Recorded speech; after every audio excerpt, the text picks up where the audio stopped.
for me, I think in the next 10 years, you'll start seeing billion-dollar plus companies which are like 1 or 3 people. I think I sort of thought to myself, what's more important? Is it more important to learn a specific subject like economics, or is it more important to learn how to think? But that would be my takeaway on a generational kind of thing with the cryptocurrency. I think it will end up being the opportunity of our generation. I think the tool is there; it's not going away.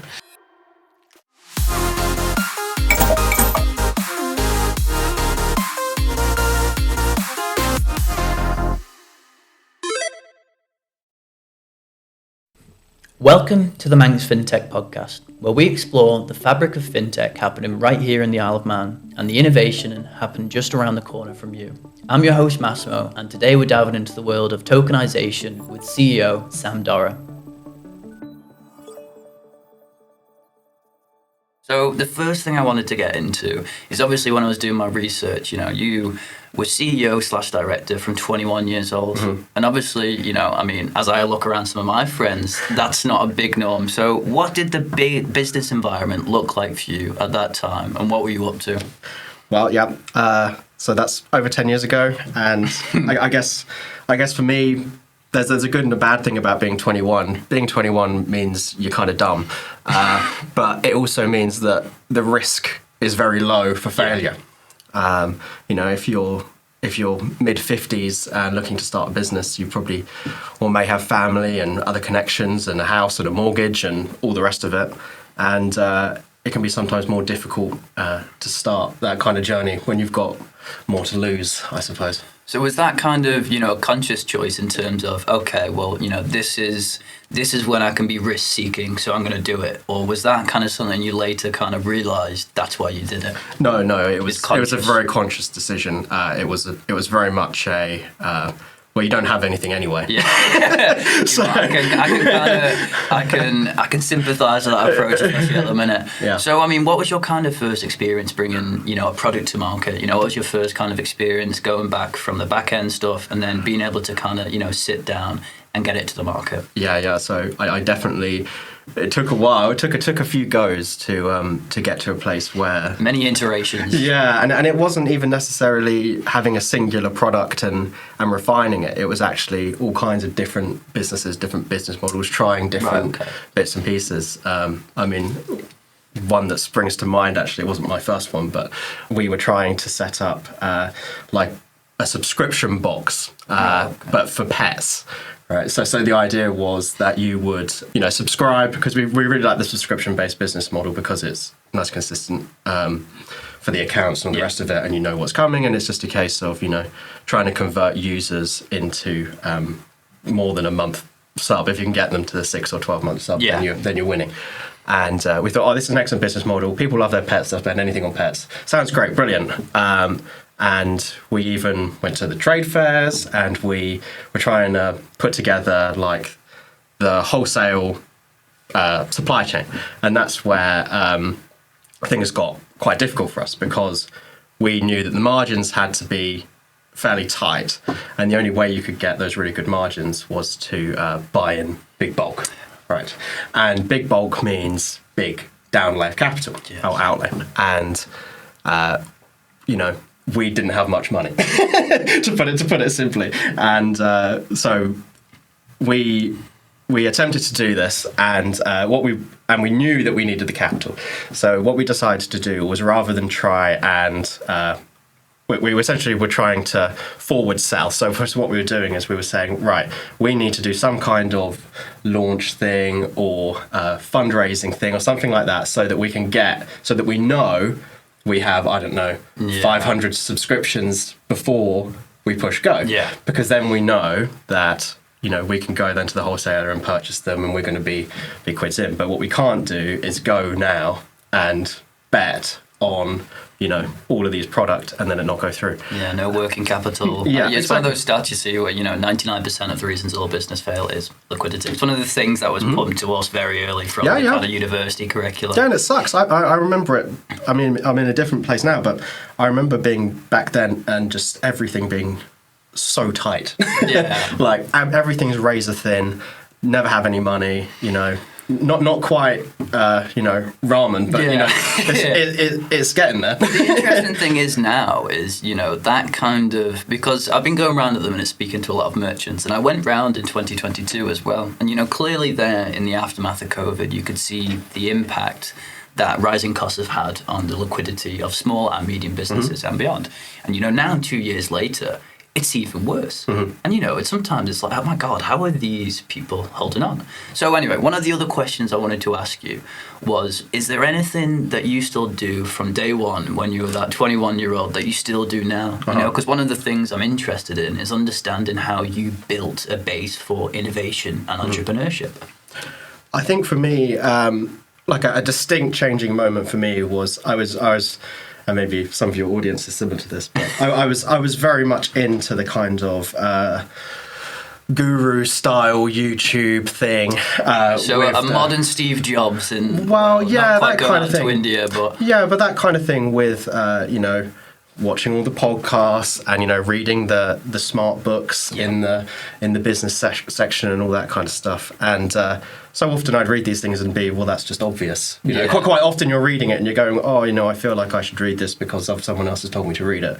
But actually, isn't this all just a bit obvious? And aren't we really just selling a course here? So what few books did you actually read that, you felt, wow, this is not just what I already knew, but some knowledge that has been newly acquired? I think most people don't necessarily have a problem. Most people, I'd say, don't have a problem in terms of needing these kind of resources. What they really need to do is find a problem.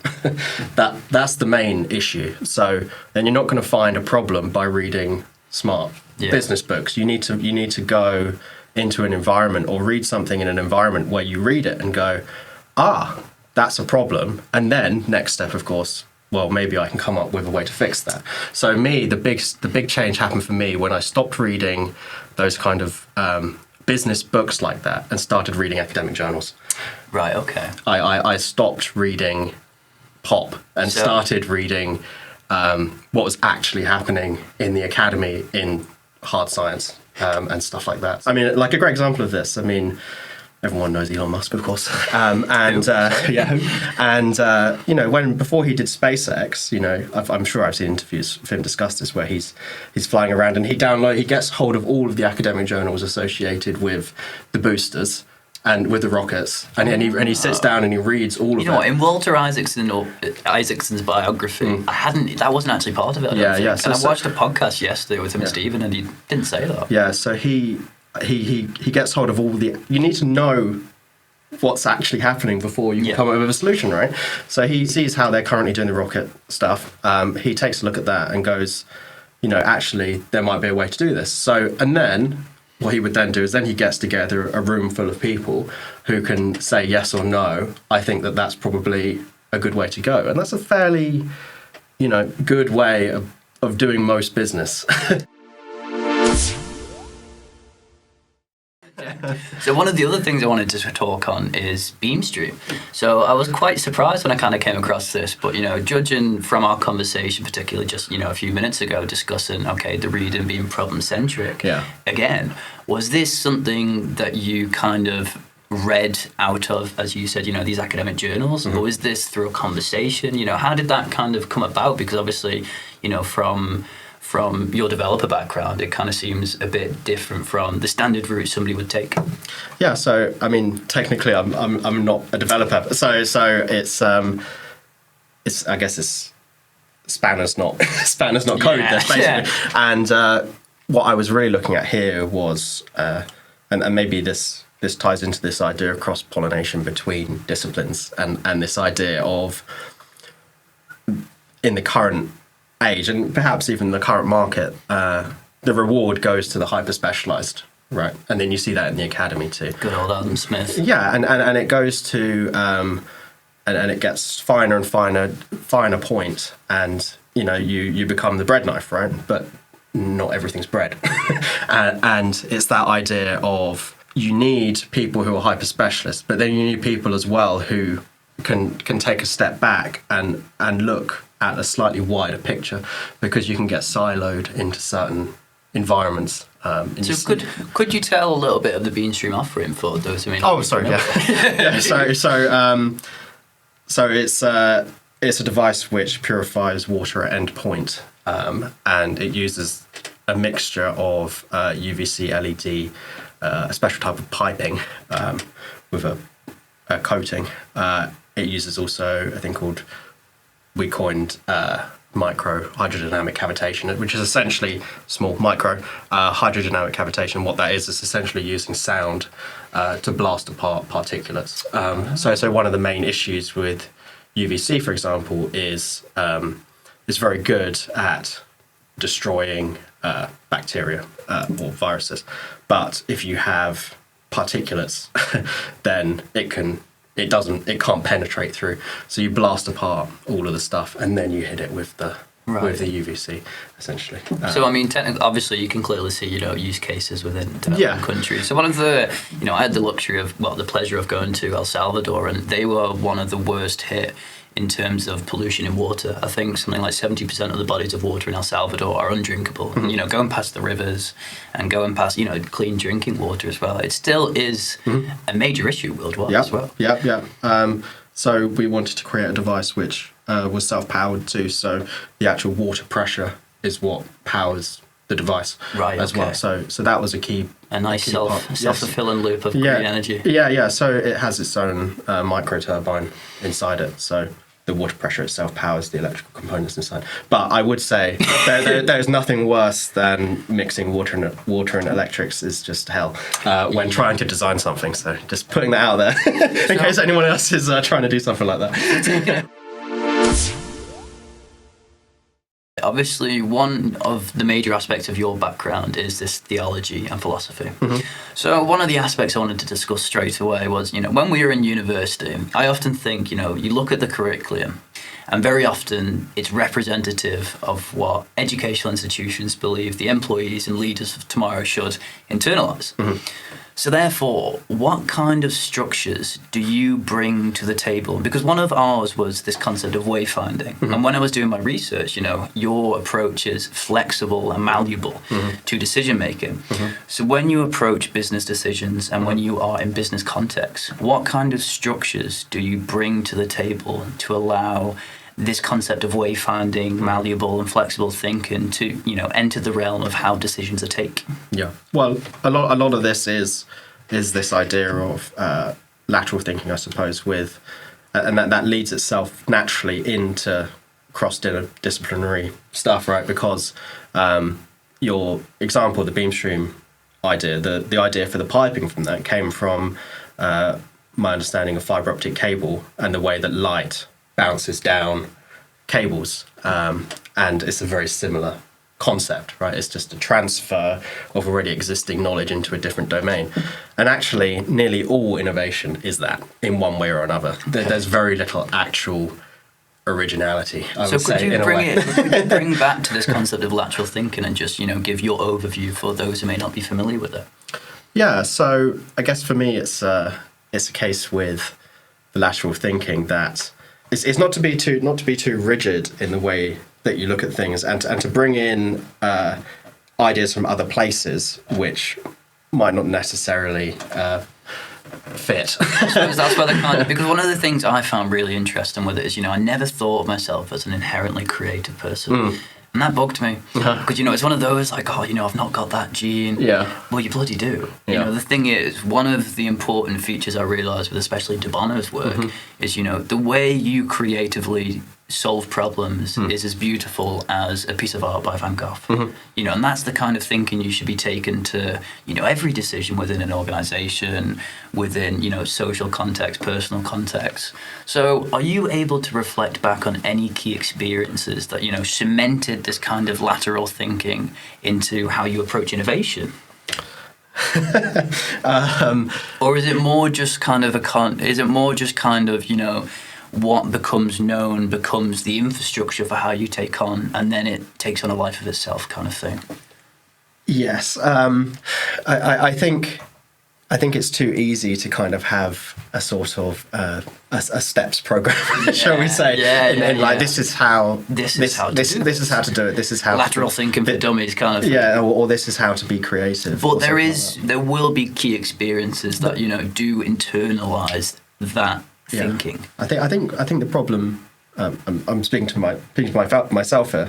The best base or foundation for any kind of lateral thinking based decision is you actually do have to have a knowledge base, right? So you actually have to have enough material to draw upon in order to affect some kind of solution, right? Instead of just being able to regurgitate, it's that the creativity. Yeah, and people don't really value that because they look at something and go, what's the immediate benefit to me knowing this particular thing? Immediate gratification. Yeah, and it's a case of, well, if I learn how to do Python, then I immediately can write Python programs. But that's great. Of course, that's good. But there's steps to this, right? Where there's items which aren't necessarily as valuable as an immediate return like that. But in the longer picture, or with this cross-pollination idea, you can actually get something better than. So, for example, you mentioned about the unconscious, conscious kind of framework, and that kind of idea, or philosophy in general, the way you think actually massively impacts the way that you make decisions and the way that you actually process this information. So my background in that, although in a practical sense, entirely useless. Entirely, I know, I'll be the first to say it. Yeah. I'll be the first to say it. What it does mean is that you have an excellent foundational framework for inserting new information into. It's one of the most fascinating things I always realised, and always stuck with me when I was learning psychology, is this element of schemas. Mm-hmm. Experience essentially is just creating more and refining your schemas. Yes. Yeah. Exactly. Oh yeah, exactly. Very, very well done. Yeah. So one of the other elements as well, I thought it'd be fun to kind of propose to you some ethical dilemmas, given your background as well. I'll have a drink of water here. Here we go. Okay. You let me know when you're ready. Go on then, hit me. So one of the first ones, this is always one of the favourites. How does one find meaning and purpose in the pursuit of business goals? Okay. Just an easy one to start. Yeah, just an easy one. How to do life. What would I say? You need to have a goal bigger than money. Is the foundational point. You need, the goal should be to solve problems, not make money. I entirely agree. Basically, and if your foundation is I want to solve problems, then the money comes. It's so funny because I've literally, it's like an echo of what I've cut. One of the key elements of going forwards into my career is, okay, what am I doing? Is it this? Is it this? But as of recent, going around and speaking to these merchants, as I said, you realise, all the kind of element of creativity is coming from solving problems. Mm-hmm. It's not the wow, I've had this idea, let's go to market. It's well, let's create a solution. Let's create a solution for that problem, and that is the correct way. And the way it's directly correlated too. So, if you solve a very small problem for a lot of people, that's still a lot of money. And if you solve a very big problem for very few people, that's also money. And it doesn't necessarily have to be some world-changing idea. It can be an idea which radically transforms a smaller amount of people, and that still puts bread on the table, so to speak. I suppose that's really interesting, because one of the things I also wanted to ask, when I was doing all the academic reading for the journal, one of the elements I kept coming across that I just I really loved was this democratization of financial markets with the upcoming fintech innovations. So in the context of Echo, is there any way that Echo is using its platform to democratize financial markets? Where does it kind of sit on that element? Yes, I suppose depends on your school of thought, how radical you are with the blockchain space and cryptocurrency. It's kind of the question of is that stakeholder perspective? What are the two guys? It's kind of, is my duty to my shareholders or is my duty to society as a whole? What's your kind of perspective on that? And it's one of those very traditional kind of debates, but just to kind of see your thinking out loud. Which side of the line are you on? I think I have an idea. Okay. I think there's an idealized version here where you basically say, if you have a lot of capital, it's because you're very good at allocating it, which is the idea Economics of which is the idea of, if you've produced value and made a lot of money or have a lot of capital, in theory you are best positioned to allocate it effectively. That's an idealized version, of course, but there is some truth to that, I think, and therefore, where should the authority sit in terms of the distribution of capital as well? Should you give the distribution of capital to the people who are good with capital or not? And I mean, this starts touching on politics here. But in terms of the democratization of financial markets, blockchain naturally lends itself to this because by nature of being a public ledger, and the community aspect of node operation and all of that kind of stuff. There's an interplay here between the traditional financial markets and this new world, which is happening over here. And a lot of the core issues currently are to do with the bridging of that world, those two worlds together. So, and you're seeing that in things like, in small ways with things like on-off ramps and the way that your traditional bank will interact with transactions which you may be trying to make in the blockchain space and getting fiat money in and out of cryptocurrency. And that's a small interplay between what's happening between those worlds. But there's bigger stuff going on in the background too. So you've got, JP Morgan partnering with Onyx on the Apollo project. I was literally about to say. Which is essentially, well, it already has tokenized its entire back-end clearing. So, that's already a thing. Whether or not that will be passed on to the end user is another thing entirely. My gut feeling is that it's probably just going to save them a lot of money. That brings us quite nicely to the kind of next element, which is looking at, fintech in a greater sense and also looking at echo. So, I mean, clearly, one of the things we kept hearing whilst I was doing the fintech masters was, VCs are drying up. And then you had this beautiful AI boom towards the latter end of 2023. Yeah. But if you look at as soon as Bitcoin hit 60K, they were all back again. Do you know the most frustrating thing is, when everyone's asking you, God, when do you expect it to go up? When do you expect the industry to flourish? And annoyingly, no matter how educated you are, you cannot disagree with the fact that everybody's waiting for the price of Bitcoin to go up. That is the single biggest thing driving mainstream adoption, I personally believe. So taking that into the consideration of, looking at all these young fintechs, okay, so, you've got Revolut, which have just, hit $1 billion worth of revenue in 2022. You've also got they've increased their business plans by 52% and retail and paid plans by 55%. You now look at other companies such as Stripe, which are valued at $65 billion. Considering this, what are you looking out for in the fintech market in general in 2024, and what key things do you see happening? Well, Revolut is eating the traditional bank's lunch, I would say that. Yes. And part of that's because they have an excellent onboarding.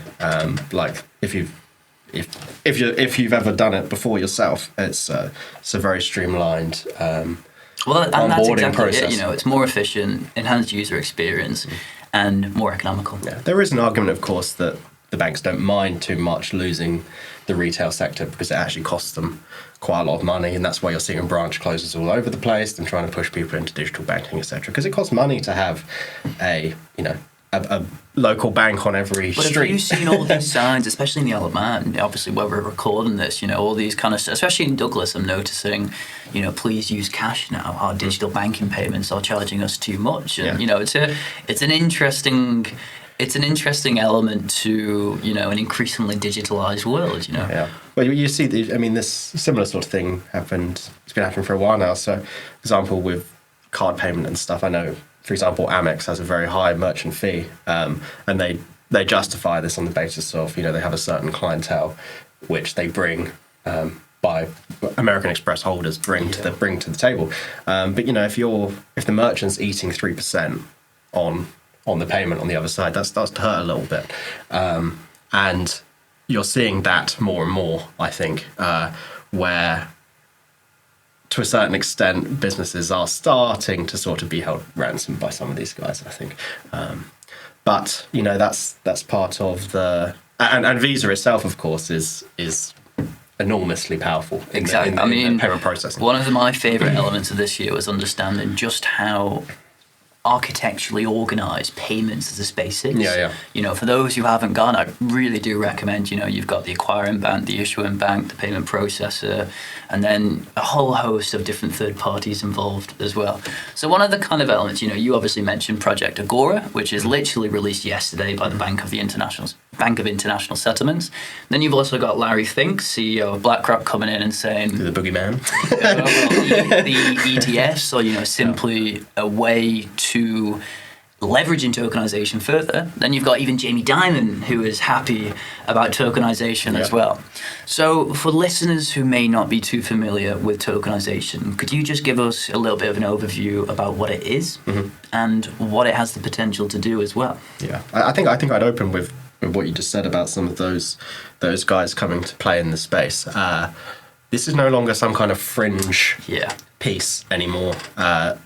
As soon as you start getting these major funds coming into play, I mean, you see it recently with the Bitcoin ETF, and there's different schools of thought on that, but the reality is that it's not going to be very long until Bitcoin's in everyone's pension fund, whether they know it or not. It was the Japanese sovereign wealth fund that recently said that they declared their interest to add it to their balance sheet. Well, the reality is that most people have blended mutual fund type pensions, and it's not going to be very long until something like a Bitcoin ETF is included as part of that portfolio. Whether you know it or not, you'll just be buying X fund. So what can you see going forward as the capital allocation, given the traditional risk averse of 60 bonds, 40 stocks? Where does the modern investor now fit in terms of going forward the next 5 years? If you have a moderate risk preference, what kind of percentage should you be allocating towards Bitcoin going forward? How do you see that kind of traditional risk averse profiles? Where do you see that in terms of Bitcoin ETFs in the future? It's a tricky one, isn't it? I mean, would you buy a bond in this market at all? I don't know, but it's a case of a lot of this is like an opportunity cost thing of, is it high risk anymore? I guess is the question, and there's an argument that Sharpe ratios and all the rest of it. Yeah, and is the downside so bad compared to the upside? I don't know. And I mean this ties into we're talking portfolio management now. Yeah. So I mean my issue generally with stuff like I think index funds generally are a great idea for most people. My issue with it is that it does create zombie companies. I think where you hit top 100 on FTSE or Dow Jones or something, and then you're going to suddenly have an enormous inflow of share buying because of index funds. I think another kind of element to that, what you're seeing at the minute, is now a lot of traditional sophisticated investors, as you call them, are now gaining exposure to the market overall by investing in the micro strategies, invest in the Coinbases. And I'm pretty sure I saw yesterday, Brian Armstrong came out and said, we are exposure to crypto. Yeah. And, MicroStrategy has been for almost a decade. Well, what did they say they are now? A Bitcoin Bitcoin development company. Yeah, I mean, when the majority of your asset holding is Bitcoin, you're basically a custodial holder for Bitcoin at that point. A little bit about what kind of problems is Echo trying to solve for traditional investors, and I want to make the distinction between people who are already investing in crypto and traditional investors. Your traditional sophisticated high net worth client. What kind of problems are you solving for them? Well, that goes back to the ETF thing, where inherently it's the wrong way round. What you're trying to do is you're trying to squeeze new technology into a legacy format, rather than trying to move legacy into the new way of doing things. And fundamentally, a token, and I'll get onto this. Fundamentally, a token is better than a traditional stock. So to take a security token, for example, which is a stable coin. A stable coin, there's three different ways of doing stable coins. So you have algorithmic based stable coins, which are with Luna Terra, for example, is the most recent explosion, shall we say, of that. And then you have one-to-one currency type stable coins. So you see that with stuff like USDC, USDT. And even on the Isle of Man, I think Blackfridge did the pound coin, I think. The Pound Token IO. Pound Token IO, yeah, that's it. First regulated British pound-backed stablecoin. And so the idea being there that £1 in this case is held custodially, and then one token is minted on the chain. So the idea being that this token is essentially one-to-one backed. There's no leverage there or anything like that. And then the final one is if you have other assets backing your stable coin. So you get that with some like DAI token, DAOs and stuff like that. And the idea being there that say you have like gold, you could have as a backer to mint.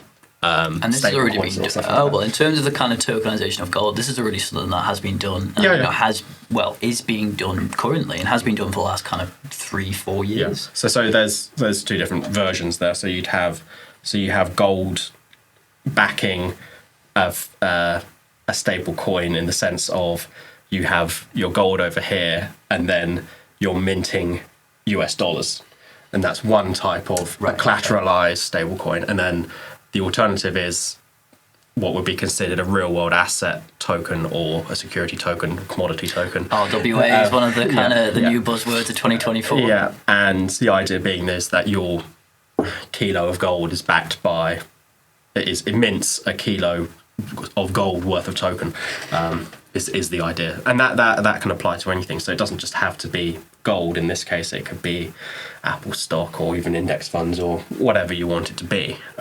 So kind of taking the focus back to Echo, clearly the kind of scale version of it is to be, a tokenized investing platform with added value benefits for, the users.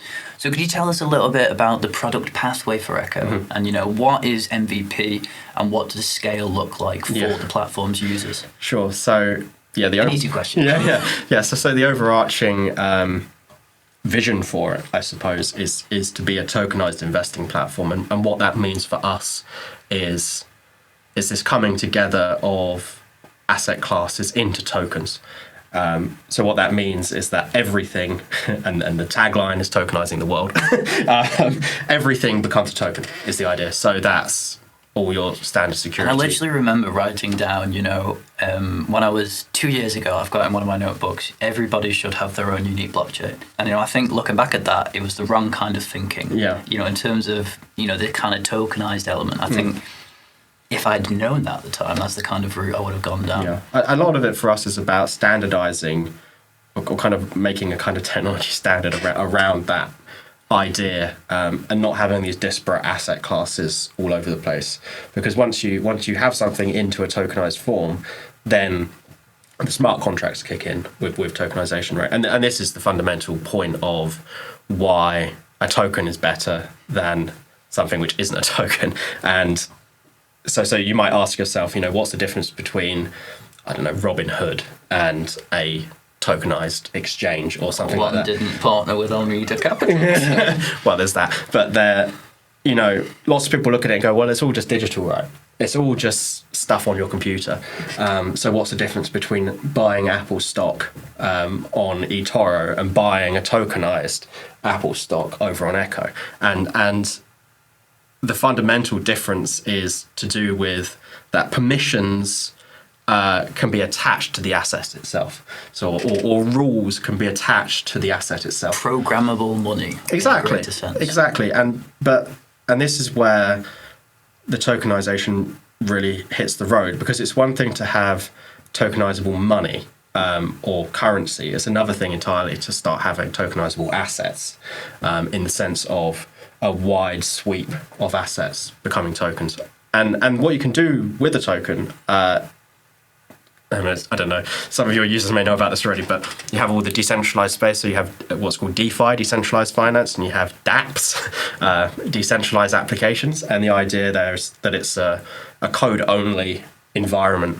So there's a trustless environment. So there's no middlemaning of what goes on between the sale or purchase of goods, or there's other kinds of protocols too. I mean, Aave is a very popular one, which is a borrow-lend protocol, and the idea being that you can put up as collateral some kind of tokenized asset, and then you can borrow another tokenized asset in return, and that's all done with you. Don't have kind of like liquid staking in a sense. Yeah, and that's.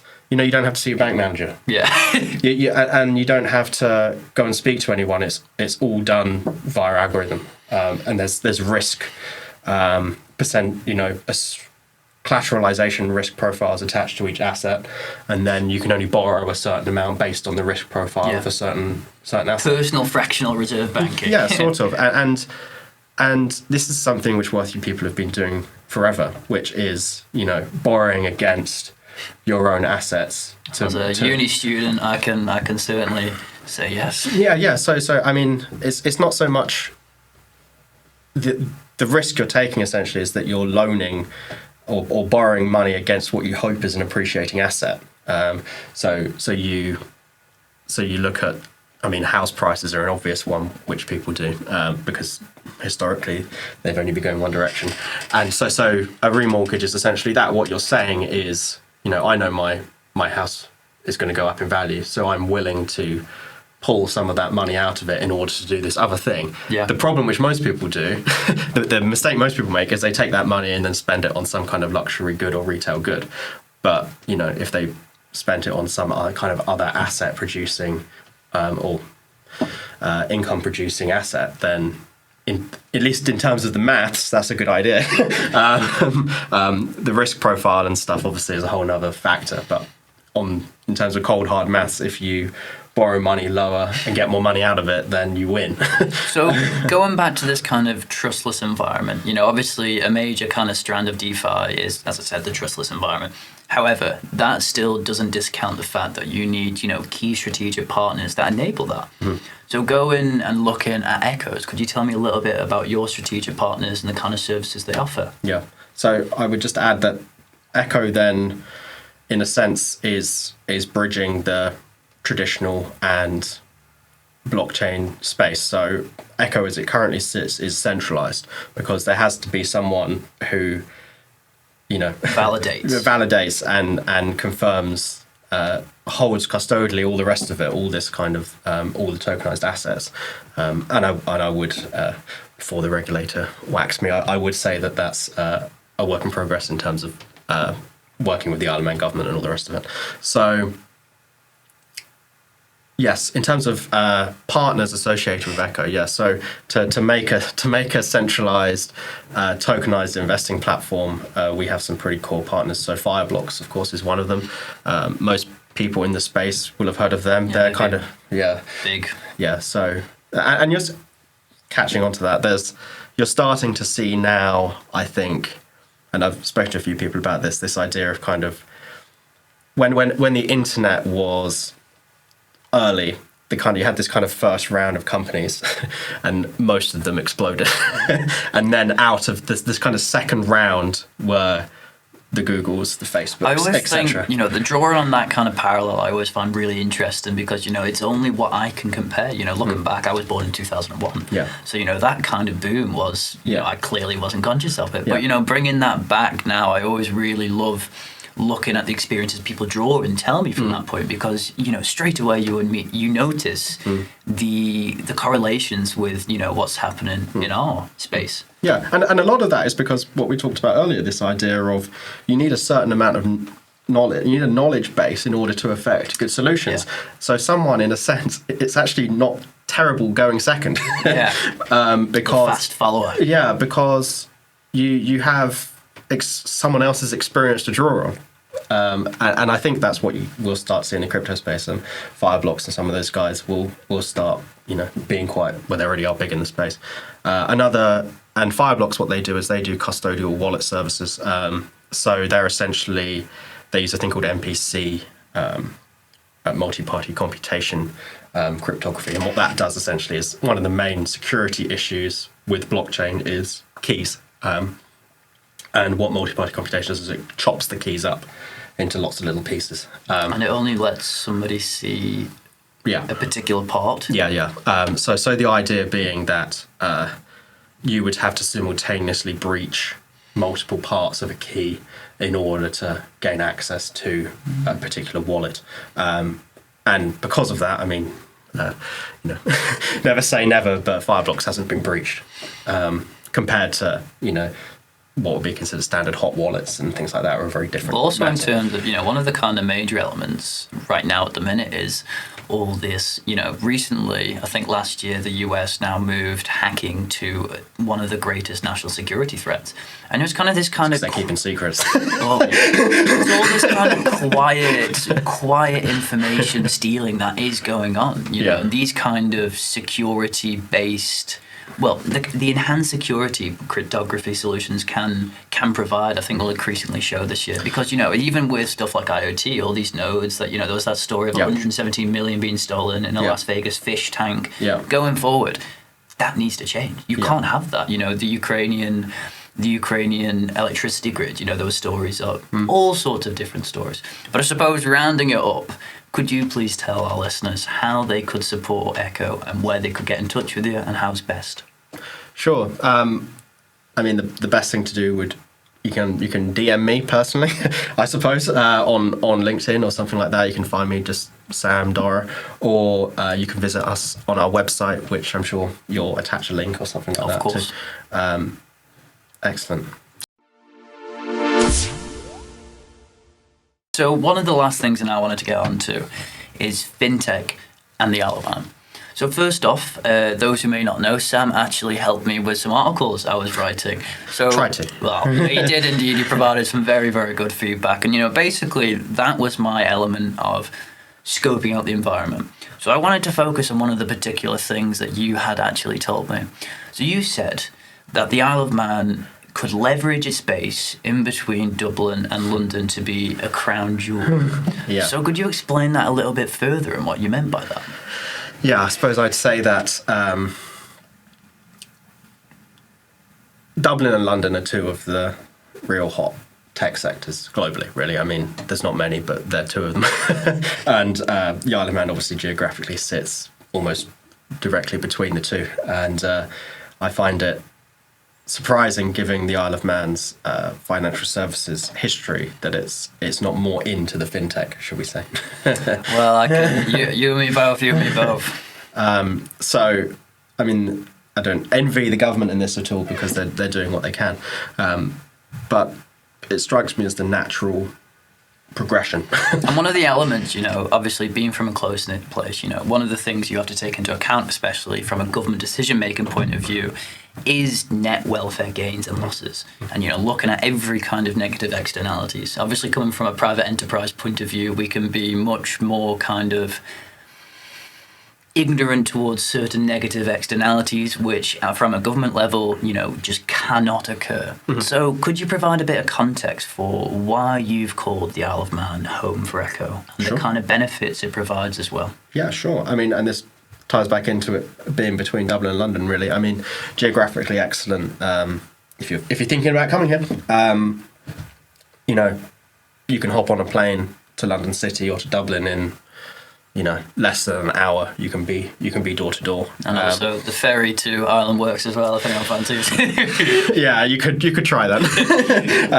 So that's excellent. For me personally, or for Echo, one of the primary reasons for being here was because of the regulatory environment associated with establishing Echo. And that's mostly because it has what's called a sandbox environment. It's so important with something new or something which isn't necessarily, hard and fast in the regulatory environment, to be able to actually sit down and speak to the regulator, because if you were trying to do that in the UK or God forbid the US, then you'd be in red tape for years. Well, it's like me trying to going about doing what I'm trying to do. Trying to get in contact with people. One of the benefits is you can literally message anybody on LinkedIn, WhatsApp, and if you were to do that in London and go, hi mate, seen your work, really love it. Can we go for a coffee? And they'd be like, who are you? Yeah, are you trying to steal my watch? But over here, it's very, very different. The business environment here is very friendly as well, I would say that. I mean, people generally are helpful as opposed to competitive, I would say that. And I think that partly comes from everyone kind of knows that the majority of your consumer base or something like that isn't on the Isle of Man. So you don't have that immediate competitive kind of thing between people on the Isle of Man, because most businesses are going to be in the UK or US or wherever that is, and that's really good, I think. So just to finish, what advice could you tell businesses that are thinking of coming over to the Isle of Man? What would you say to them, and who would you tell them to reach out to? Okay. Fintech businesses, let's go specifically. Okay. Well, I think there's two pieces to this, isn't there? Because it's one thing having a business on the Isle of Man. It's another thing being here personally as well. So there's the family side of thing, or your personal side of stuff, and then there's also the business side of things. And I think it's really important that you don't just move for the business stuff, and you make sure that it's a good fit for you personally as well. I mean, I'm not exactly kind of into the clubbing scene or something like that, but if I was, this would not be the place for me. You like long walks by the beach? Yeah, exactly. That kind of thing. So I would say the best people to reach, if you locate Isle of Man, are probably the people I'd reach out to, Nick Presky probably be a great person to speak to. So did you grow up in the Isle of Man? Oh no, I've been here for 2 years. So. And what was your first? How did you first hear of the island? Yeah, so we were looking at the different regulatory environments. I'm assuming you considered Jersey, Guernsey, Malta, Gibraltar, all those kind of. Yeah, I mean, for us there was kind of a few real choices. One of them was here. Malta was another. Singapore, and then the Caribbean types as well. So.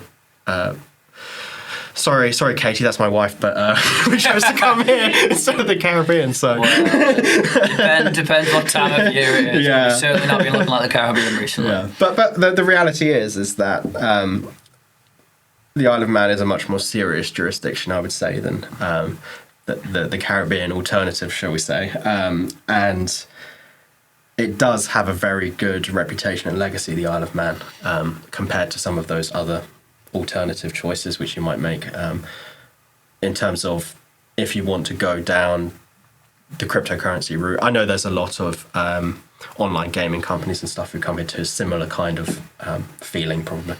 So, well, I think that's probably a perfect place to start. Thank you very much, Sam, for an enlightening conversation. Yes. I'm sure I won't be the first to say that I can expect very, very big things for Echo in 2024. Maybe. And also with tokenisation, now coming to the foreground of what people consider as an element of fintech. So if you want to hear more about the current and future fintech leaders of the Isle of Man, please hit the subscribe button below. Sam, can you please tell our listeners again, just to be clear, where's best to find you? Yep, so feel free to message me on LinkedIn, or to follow the link on the link below. So to our listeners, if you're intrigued by this, please keep back for next week, where we take a look at the exciting things happening with AI in the Isle of Man with local entrepreneur Josh Sinclair. Thanks for listening to the Manx Fintech Review.